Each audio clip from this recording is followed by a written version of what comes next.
sejak 2018.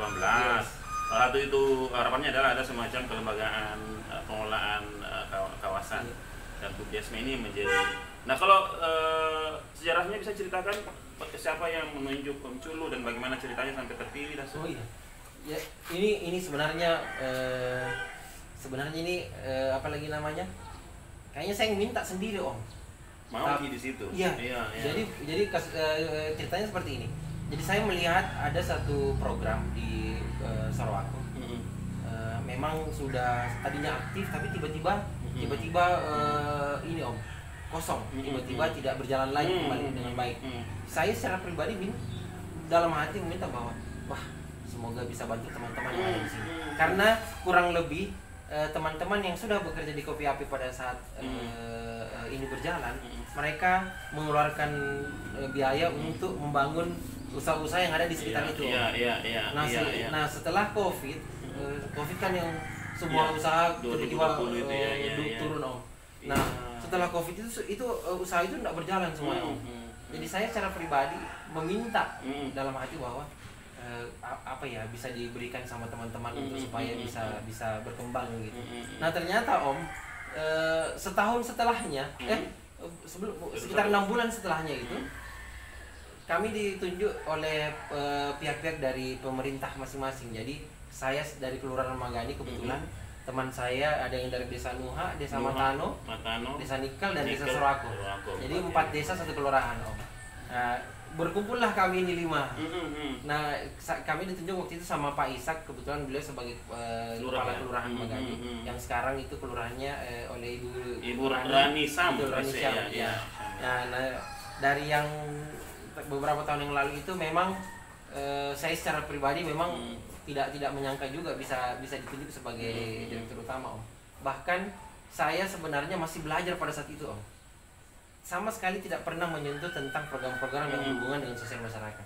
Apalagi dengan PT Vale gitu atau apalagi dengan apalagi dia waktu itu kan juga ngurusin Kopi Api tuh. Betul, masih malah ngurusin Kopi Api. Oke, berarti ada basicnya di situ. Ya, betul. Oke, selama 2 tahun terakhir berarti diminta untuk memperkuat atau mengelola BUMDesma. Ya.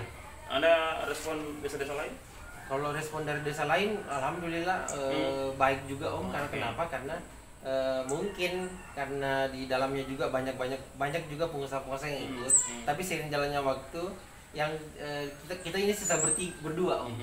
Nah ini jadi dari berdua ini sebenarnya apalagi kami ingin meminta untuk tim lagi ini mau diubah lagi. Yang pasti kita secara penerimaan karena ini kan tak desa ya. Itu oke saja ya, tidak masalah. Mandat diberikan untuk mengelola. Betul. Nah, kemarin malam sempat bersua dengan Ibu Rani Syam, SE, Lurah Magani. Beliau mengatakan kita punya ekspektasi besar supaya BUMDesma ini betul-betul bisa kreatif ke depan.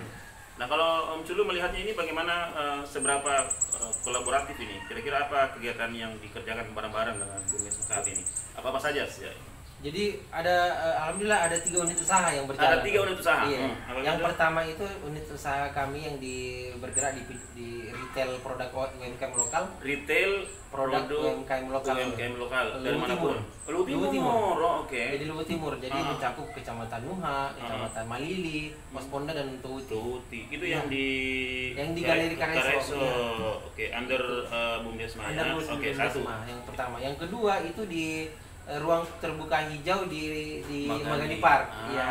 Itu dikelola oleh BUMDesma juga. Dikelola oleh BUMDesma. Di dalamnya ada apa? Di dalamnya itu kita mengkonsepkan di dalam itu ada apalagi namanya perputaran ekonomi Om. Supaya apa? Supaya maintenance di Magani Park itu bisa kita apalagi namanya?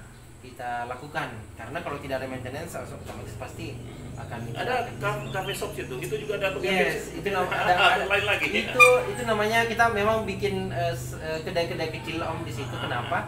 Karena kebetulan saya secara pribadi di Kopi Api juga, jadi bisnis saya paham dengan bisnis seperti itu Om. Jadi kita mencoba untuk buka dengan dana sendiri, dengan modal yang tidak lumayan banyak, karena kita hanya butuh kontainer kecil saja Om.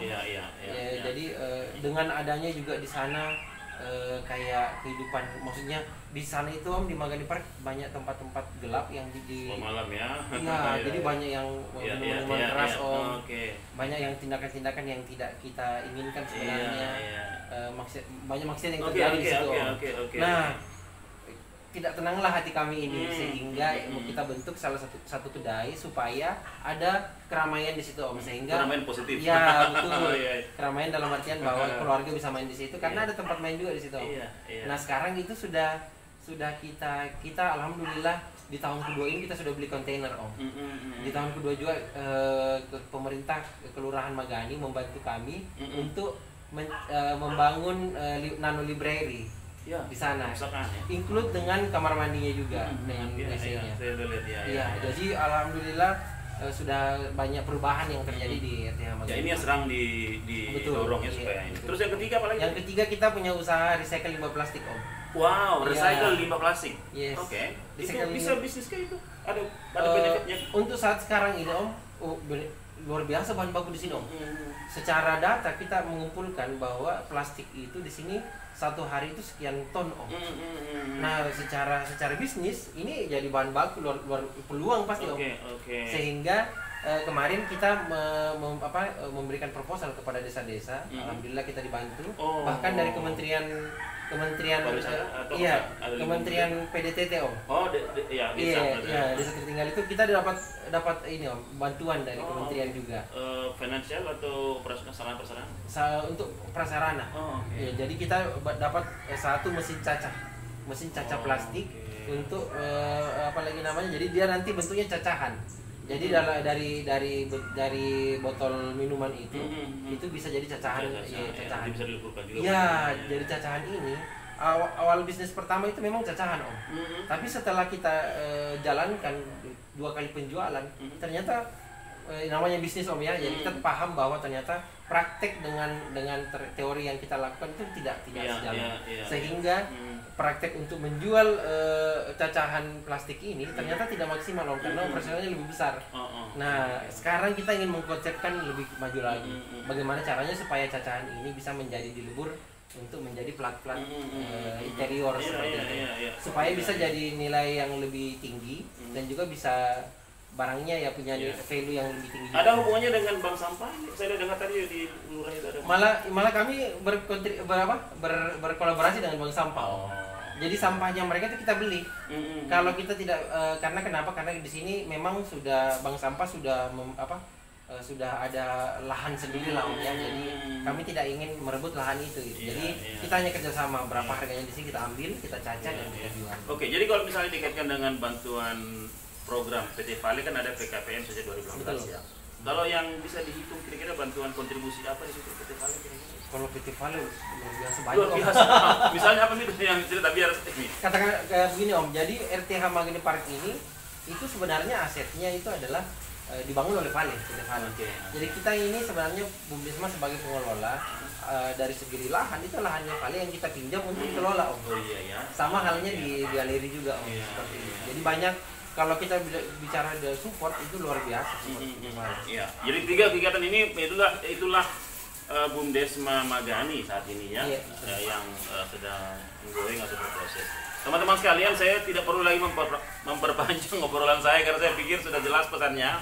Bagaimana daya survivalnya ini Bumdesma untuk tetap ada ya eksis, dan ada peran Om Zulfikar Arna sebagai direktur utama Bumdesma.